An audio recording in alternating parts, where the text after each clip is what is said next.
नमस्ते।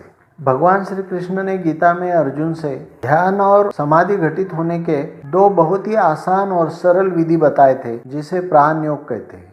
ध्यान साधना के लिए मन में 3 भाव आवश्यक है: अचाह, अकिंचन और अकर्म। अचाह माने इस पल मुझे कुछ नहीं चाहिए। अचाह से मन शांत होने लगता है। कोई भी चाह मन में विचारों को उत्पन्न करती है जो मन को शांत नहीं होने देती। दूसरा भाव है अकर्म। अकर्म माने इस वक्त मुझे कुछ नहीं करना है। भले ही हम कहते हैं कि अब मैं ध्यान करने जा रहा हूँ, कुछ नहीं करने की कला, विश्राम की कला, ये ध्यान है। Art of relaxation, not doing anything is meditation. और ध्यान के लिए तीसरा भाव है अकिंचन। अकिंचन माने मैं कुछ नहीं हूँ, आई एम नोबडी। हम अपने आप को अंतर मन में कुछ ना कुछ समझ बैठते, जैसा मैं डॉक्टर हूँ या कोई वकील है या कोई टीचर है या फिर भाई है, पति है, पत्नी है। ये हमारे अंतर मन से निकाल दो। इस वक्त मैं कुछ नहीं हूँ, मैं कोई नहीं हूँ। इसी भाव के साथ अपनी आंखें बंद करके बैठना है। अब हम प्राण योग के बारे में जानते हैं। इसकी 2 विधि है, श्वास से संबंधित है। श्वास के माध्यम से हम प्राण को भीतर लेते हैं। अपना ध्यान अपने श्वास पर रखना है कुछ समय के लिए। हर अंदर आती श्वास के साथ ऊर्जा मिलती है और हर बाहर जाती श्वास हमें विश्राम प्रदान करती है। प्राण योग की पहली विधि में हमारा ध्यान हमारी अंदर आने वाली सांस की ओर रखना है और ये भाव करना है कि हर अंदर आने वाली सांस के साथ हम ये समस्त वायुमंडल को हमारे भीतर ले रहे हैं। मानो परमात्मा ही हमारे भीतर समा रहा है।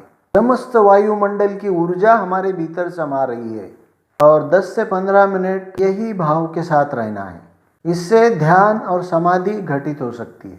दूसरी विधि में अपना ध्यान अपने बाहर जाती श्वास की ओर रखना है और ये भाव करना है कि हम यज्ञ कर रहे हैं और उस यज्ञ में हमारी बाहर जाती श्वास के माध्यम से आहुति चढ़ा रहे हैं। इस विराट वायुमंडल में आपने अपनी सांस को हवन कर दिया।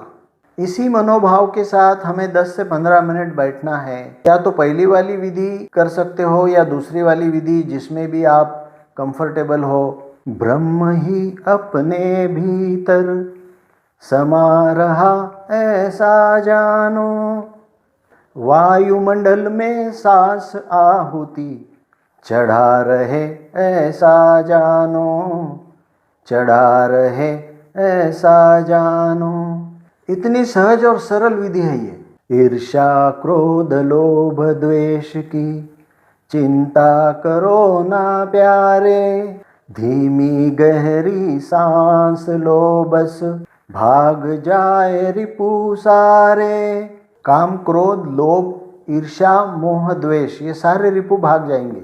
बस अपना श्वास का उपयोग करना सीखे। ऐसे ही श्वास की विधि को भगवान बुद्ध ने विपश्यना या आनापानसति ध्यान का नाम दिया है। महर्षि पतंजलि ने भी इसे हठयोग में बताया है। जापान के जैन संतों ने भी इसे हारा केंद्र से सांस लेना कहा है। चीन के एक संत लाओ त्से तुंग, शायद, उन्होंने इसे तांडेल विधि कहा है। मेरे गुरु श्री श्री रविशंकर जी ने इसे सुदर्शन क्रिया का नाम दिया है। ध्यान और समाधि घटित होने के लिए सारे संतों ने सांस का उपयोग किया है। विधि में थोड़ा सा बदलाव और नाम थोड़े से अलग है। हमारी जो श्वास चल रही है ना, इसे कहते हैं अजपाजप। माने अंदर आती सांस सो का नाद उत्पन्न करती है और बाहर जाती श्वास हम का नाद उत्पन्न करती है। तो ये सोहम का अजपाजप हम निरंतर कर रहे हैं। उच्चारण सब छोड़ के श्रवण करो संगीत, अर्थ नहीं अक्षर नहीं, सुनो ब्रह्म का गीत। ओ भाई सुनो ब्रह्म का गीत। इस दोहे के साथ मिलते हैं अगले वीडियो में। धन्यवाद।